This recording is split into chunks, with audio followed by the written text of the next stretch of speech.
People with dry skin, you can still use powder. The thing is, you need to use the right powder formulated for your skin type, and you need to keep the application minimal. Let's go over some of my dry skin powder favorites. Number 1, the Jouer Soft Focus Hydrate and Set Powder. This is translucent. They have a range of shades. So if you have a deeper skin tone, they do level up in the shade so that you can find a match. I think they need one more at the end of their deep end of the spectrum, but other than that, it's pretty great. One thing that I like about this powder is I do really find that it is blurring. So I can use this on my smile lines, and you see how that one just looks a little less strong compared to that side? I think it's genius. You really cannot see the powder on the skin, which is what we want for dry skin. We don't want enough powder that it's gonna cake up and start sucking the moisture from our skin. Another great option if you want a loose powder is the Laura Mercier Ultra Blur Powder. So this is slightly different than her original formula.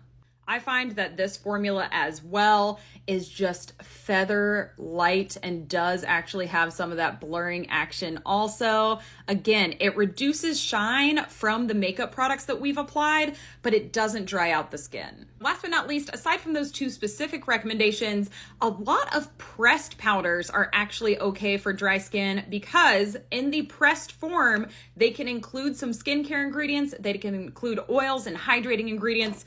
This is actually the Huda Beauty pressed version of her Easy Bake Powder. This is Cherry Blossom, and I find that it goes on so thin and lightweight, which is exactly what we are looking for. I know I sound like a broken record, but using powder is okay if you find the right formula. If you have dry skin, I would avoid dusting the entire face with powder. It's really not necessary. A lot of times dry skin is not gonna move makeup as much, so I target the areas that look shiny and greasy or areas that I particularly want to set. But other than that, leave the face unpowdered and just use a nice setting spray at the end of your makeup. All right, I will link to some of these products and the little brush I was using. This is the A506 brush, which is great for targeted application. I will put those in my little TikTok shop link. I'm sorry if your country doesn't have TikTok shop yet, but if not, hopefully the names of these products are peppered throughout the video and you can look them up at Sephora or wherever you buy beauty products.